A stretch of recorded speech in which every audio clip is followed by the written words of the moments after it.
Sir सुनिए, जी yes sir, मैं Thums up हूं, आप शेक्सपियर पढ़े हैं मुझे मालूम, और मैं आपको कह रहा हूं कि अभी सर मैं अभी हलवा और पोहा खा के आऊं, इसलिए अच्छा बोल रहा हूं। हाँ, मेरा भी एक सपना था कि हमारा देश कैसा हो। जब भी मैं विदेश जाती थी तो मुझे लगता था कि यहाँ कितना अच्छा है, सब कुछ साफ सुथरा, neat and clean, very well discipline. हमारा देश में ऐसा क्यों नहीं है? जब भी मैं वापस आती थी हमारे देश में तो मुझे बहुत दुख होता। आज इस वीडियो पे रिएक्शन देने वाले हैं। उस वीडियो का टाइटल है जब भरे सदन में असदुद्दीन ओवैसी साहब ने हेमा मालिनी को बोला अंधी घोड़ी आंखें खोल। मुझे नहीं लगता है असदुद्दीन ओवैसी साहब ने ऐसा बोला होगा, तो आप लोग भी वीडियो को देखिएगा। और हेमा मालिनी और असदुद्दीन ओवैसी साहब के बीच में नोक-झोंक हुआ है, तो आप लोग भी पूरा डिबेट को देखिए। अस्सलाम वालेकुम व रहमतुल्लाहि व बरकातुहू। मैं अब्दुल्ला खान मदीना मुनव्वरा से आप लोग का एक और वीडियो में खुशामदीद। मुझे नहीं लगता असदुद्दीन साहब ने ऐसा बोला होगा। असदुद्दीन साहब ने काफ़ी जो है क्या नाम है समझदार और टैलेंट है। तो आप लोग भी पूरा डिबेट देखिएगा। जो है क्या नाम है देखते हैं इस वीडियो में क्या कुछ जो है असदुद्दीन ओवैसी साहब और हेमा मालिनी के बीच में नोक-झोंक हुआ है। तो चलते हैं आज का वीडियो शुरू करते हैं। मेरा भी एक सपना था कि हमारा देश कैसा हो। जब भी मैं विदेश जाती थी तो मुझे लगता था कि यहाँ कितना अच्छा है, सब कुछ साफ सुथरा, neat and clean, very well discipline. हमारा देश में ऐसा क्यों नहीं है? जब भी मैं वापस आती थी हमारे देश में तो मुझे बहुत दुख होता था कि ऐसा क्यों नहीं है, हमारा देश भी ऐसा होना चाहिए। तो मुझे कहते हैं कि भले देर से हो लेकिन खुली आंखों से देखा गया सपना सच होता है। और मैं स्वयं को बहुत सौभाग्यशाली मानती हूँ कि मेरे जीवन काल में मोदी जी के नेतृत्व में मैंने इन सपनों को सच होते देखा है। मैं इन सपनों को सच होते देख रही हूँ, एक नए भारत का निर्माण होते देख रही हूँ, न्यू इंडिया बनते देख रही हूँ। मोदी सरकार के वैसे अनगिनत उपलब्धियां हैं, बहुत सारे हैं, जैसे किसानों के हित में, जवानों के लिए, वेलफेयर के लिए, और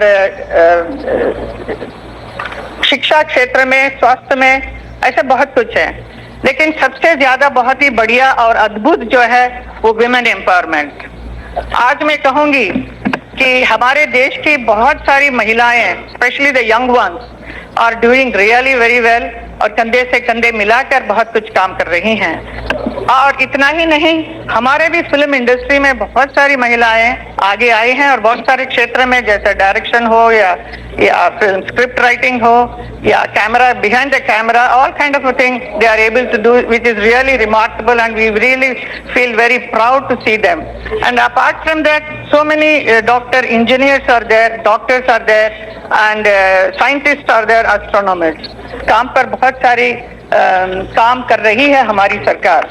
खास तौर पर मैं जब जाती हूँ तो यमुना के शुद्धिकरण के बारे में वहाँ कहते हैं, वहाँ के साधु संत लोगों को ये पुण्य नदी जो यमुना का आचमन करना चाहते हैं, उस पानी से वो नहीं कर पाते हैं। तो उन्होंने हमेशा मेरे से कहा है कि आप सांसद तो बन गए हैं, लेकिन आप यमुना का शुद्धिकरण करना आपका ये कर्तव्य है। तो मैंने हमेशा कहा है मोदी जी से, और मुझे ये खुशी है कि इस वक्त हमारी सरकार इस पर बहुत ही ध्यान दे रही है और बहुत सारे प्लांट भी लगा हुआ है पूरा मथुरा क्षेत्र में, यमुना नदी में, और काम शुरू हो गया है। महोदय, एक भारतीय होने के नाते मैं ये कहना चाहती हूँ कि वैसे तो सपने दो आंखों से देखे जाते हैं, लेकिन न्यू इंडिया का ये सपना दो आंखों से नहीं बल्कि पूरे 125 करोड़ भारतीयों के आंखों से देखा जा रहा है।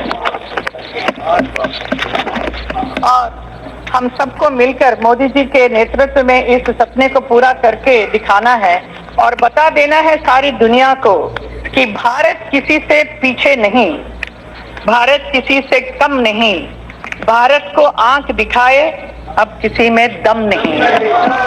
धन्यवाद सर। मौजूदा वतन अजीज के जो माहौल है, जो पुराशुभ दौर है, उस पर किसी एक शायर ने बड़ा खूब कहा। उसमें पहले मिसरे में तरमीम करके कहना चाहूंगा कि हुक्मरान हो गए बहरे और अंधे लोग, हुक्मरान हो गए बहरे और अंधे लोग, खाक में मिल गए नगीने लोग, हर मुहिब्बे वतन जलील हुआ, रात का फासला तवील हुआ, आमिरों के गीत जो गाते रहे वही नामो दाद पाते रहे, रहजनों ने रहजनी की थी, रहबरों ने भी क्या कमी की थी।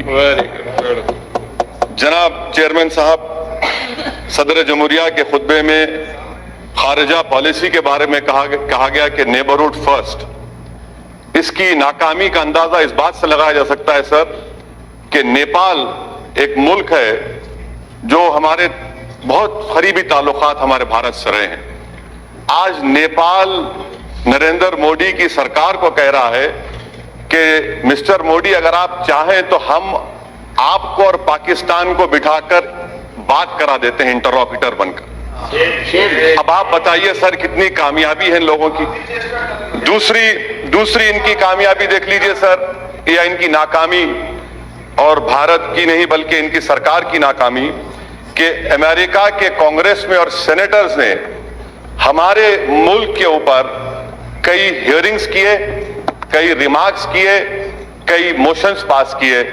इतना वजीर आजम ट्रंप से बगलगीर हुए, ऐसा लग रहा था पिछले बार कि शायद बकरीद और रमजान के ईद के गले मिल रहे हैं। उसके बावजूद भी अमेरिका के कांग्रेस और सेनेटर्स भारत की पॉलिसी के ऊपर तनकीद पे तनकीद कर रहे हैं। इससे आपकी कामयाबी अंदाजा होता है। तीसरी बात सर, यूरोपियन पार्लियामेंट में भारत के खिलाफ रेजोल्यूशन मूव हो गया। ये आपकी कामयाबी या नाकामी आप खुद अंदाजा लगा लीजिए। सर, कश्मीर की पॉलिसी, बड़ा अफसोस होता है सर, और मैं समझता हूं कि इस ऐवान की तौहीन भी हुकूमत कर रही है कि गोरी चमड़ी के डिप्लोमेट्स को लेकर कश्मीर को लेकर जाते हैं, मगर भारत के अवाम ने जिसको मुंतखब किया उनको नहीं ले जाते। आखिर क्यों डरते हैं आप इन डिप्लोमेट से, इन फॉरेन कंट्रीज से? क्यों उनकी खुशामद कर रहे हैं? क्यों उनके पैरों पर गिरकर आप बता रहे हैं चलिए कश्मीर, और हम जाना चाहते तो नहीं जा सकते? ये आपकी और एक खारिजा पॉलिसी की नाकामी। सर, और एक मिसाल दे रहा हूं सर, एफएटीएफ में जापान जो हमारा मुल्क दोस्त रहा, उसने पाकिस्तान के हक में वोट दे दिया, अमेरिका दे दिया।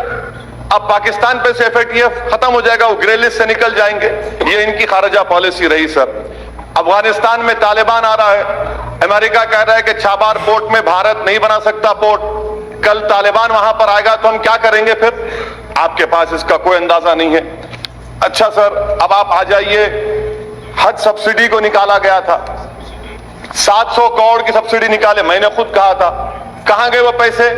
700 करोड़ में आपने कितने मुस्लिम महिलाओं के लिए स्कूल खोले? 0, 0। और आज आप कहती हैं कि स्कॉलरशिप। सर, हर साल मैम डिमांड कर रहे हैं कि माइनॉरिटीज के लिए, अक़लियतों के लिए डिमांड ड्रिवन स्कॉलरशिप करिए, आप नहीं करते। और नहीं करने की वजह से हर साल कम से कम 20 लाख मुस्लिम लड़के और लड़कियां स्कॉलरशिप से महरूम होती हैं। अच्छा सर, आप देख लीजिए, जो पैसे दिए गए थे 2018 और 19 में, उसमें से आपने 170 करोड़ रुपए खत्म दिए ही नहीं। 19-20 में आपने नवंबर तक सिर्फ 27% पैसे रिलीज किए, और फिर आप बड़ी बड़ी बातें करते। हुनर हाट का जिक्र सदर जमहूरिया ने किया, इसमें भी झूठ सर। झूठ का अंदाजा लगाइए कि खुद गवर्नमेंट का मैंने आरटी एप्लीकेशन डाला जिसमें कहा गया कि 2018-19 में खाली 12,000 के करीब आर्टिजन्स को, 1,227 आर्टिजन्स को हुनर हाट में ट्रेनिंग दी गई। आप कहते हैं हजारों, ये आरटीआई का एप्लीकेशन है।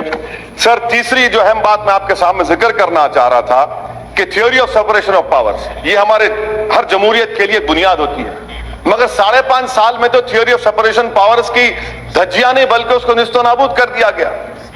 कोई चीज आजाद नहीं है आज। थ्योरी ऑफ सेपरेशन पावर्स खत्म होकर सेंट्रलाइजेशन ऑफ पावर्स बन चुका है। यहां पर एक ही शख्स के हाथ में पूरा पावर आ चुका है। जो सेपरेशन ऑफ पावर्स में अदलिया थी, लेजिस्लेचर, एग्जीक्यूटिव, अब लगता है कि एक ही फर्द में ये तमाम चीजें समा जा चुकी हैं, जो हमारी जमहूरियत के लिए बहुत बड़ा खतरा साबित हो रहा है सर। चौथी बात सर, जिसका जिक्र मैं आपके सामने करना चाह रहा हूं कि सरकार बार बार कहती है कि और सिटीजन अमेंडमेंट एक्ट, सर इस पार्लियामेंट की तारीख में ये पहला कानून बनाया गया जिसमें मजहब का नाम लेकर हिंदू, मुसलमान, बौद्ध, ईसाई, पारसी, कभी 70 साल में इस तरह का कानून नहीं बना इस पार्लियामेंट में। वो भी बदनुमा दाग का एजाज आपको हासिल है कि आपने मजहब के नाम पर कानून बनाया। सर, एनपीआर एनआरसी के बारे में आज एक सवाल के जवाब में हुकूमत ने कहा कि till now there is no decision NRC has been taken. Sir ये टिल नाउ का मतलब क्या है सर? ये टिल नाउ का मतलब क्या है? आज और कल होगा ना, कल होगा, परसों होगा। नहीं, उसमें लिखा है अभी तक। अभी तक, कभी तक कभी नहीं लिखा हुआ है ना सर, अभी तक, टिल नाउ। सर अब आप देखिए सर, मैं आपके जरिए से गवर्नमेंट को कह रहा हूं। जी यस सर, मैं थम्स अप हूं, आप शेक्सपियर पढ़े हैं मुझे मालूम, और मैं आपको कह रहा हूं कि अभी सर मैं अभी हलवा और पोहा खा के आऊं, इसलिए अच्छा बोल रहा हूं। हाँ, तो सर ये एनपीआर और एनआरसी का मैं जिम्मेदारी के साथ अर्ज कर रहा हूं। प्रधानमंत्री जब जवाब देंगे, बल्कि मैं प्रधानमंत्री को जरा हिम्मत करके कह रहा हूं, आपको चैलेंज कर रहा हूं प्रधानमंत्री, आप ये बता दीजिए कि एनपीआर एनआरसी क्या एक सिक्के के दो रुख नहीं है? क्या एनपीआर और एनआरसी सिटीजनशिप अमेंडमेंट एक्ट के रूल्स में नहीं है 14A के तहत? अगर एनपीआर होगा तो एनआरसी होगा, इसीलिए आपने 3,900 करोड़ रुपए एनपीआर को दिए।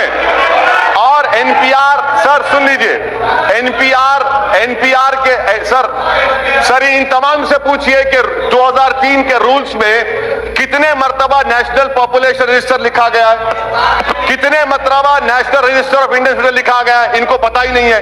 सर मैं आपके सामने कह रहा हूं कि एनपीआर होगा तो एनआरसी होगा, क्योंकि सेंसस अलग है, सेंसस अलग है, एनपीआर अलग है। आप एनपीआर जब करेंगे और उसमें 8 सवालात क्यों डाल रहे हैं आप, नए सवालात? क्या एनआरसी नहीं करेंगे? अच्छा, ये और एक चांस, ये जवाब दे प्रधानमंत्री। दूसरी बात सुनिए, दूसरी बात, आप बोलना चाहे तो मैं बैठ जाऊं, आप बोलिए ना सर।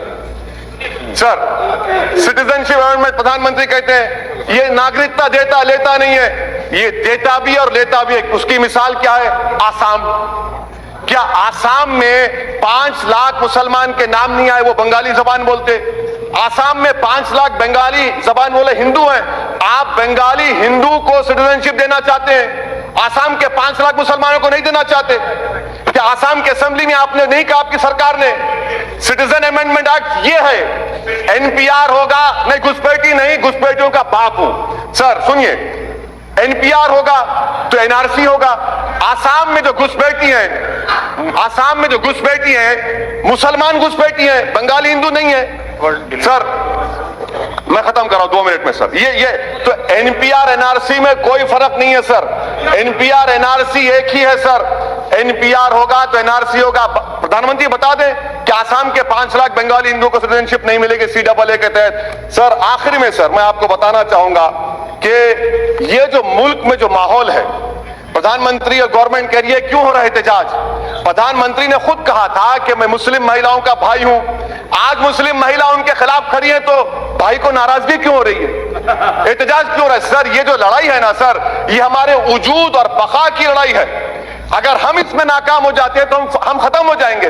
इसीलिए हम कह रहे हैं कि आप कैटेगोरिकली खड़े रहिए और खड़े रहकर कहिए मौजूदा वतन में जो माहौल है सर, ऐसा माहौल है कि 1933 का जर्मनी का माहौल है, 1938 का जर्मनी का माहौल है, 1948 का 38 का मुसोलिनी का माहौल है। आज हर जगह पर अब सिर्फ बाकी क्या रह गया मालूम सर? बाकी हिटलर ने भी सेंसस किया था, उसके बाद यहूदियों को गैस का चैम्बर में डाल दिया। मुसोलिनी ने भी 1938 में सेंसस किया था, उसके बाद पूरी जायदाद रोमा और यहूदियों की छीन ली। अब वही हाल यहां पर होने वाला है मुसलमानों के साथ, वही हाल होने वाला है सर, वही हाल करने वाले। इनका मकसद ही वही है, इनका मकसद मैं खत्म कर रहा हूं सर, मैं खत्म कर रहा हूं सर। और दिल्ली में क्या हो रहा है? इतने पावरफुल होम मिनिस्टर है, 3 गोलियां चलती हैं, ये लॉ एंड ऑर्डर है आपका। कैपिटल ऑफ द कंट्री में सर, कैपिटल सर खत्म करो 1 minute last. Capital of the country में 3 गोलियां चलती हैं। गोली मारो देश के गद्दारों को, मारो मुझे, कहां मारते मारो, बचाओ, मारो मुझे, हिम्मत है तुमको, मारो मुझे, मैं मरने तैयार हूं। सर ये बुज़दिल है, ये संविधान को खत्म करना चाहते हैं, भारत को हिटलर और मुसोलिनी का मुल्क बनाना चाहते हैं, इसलिए मैं इसकी मुखालिफत करता हूं सर। Thank you sir. तो आज के वीडियो में इतना ही बस। अगर आप लोग को डिबेट वीडियो पसंद आई होगी तो आप लोग नीचे कमेंट करके ज़रूर बताएं, और चैनल पे पहली बार आए तो चैनल को सब्सक्राइब कर ले। आप लोग के लिए मैं ऐसे नई वीडियो लेकर के आता रहता हूँ। फिर मिलते हैं किसी नेक्स्ट वीडियो में। खुदा हाफिज। अस्सलाम वालेकुम व रहमतुल्लाहि व बरकातहू।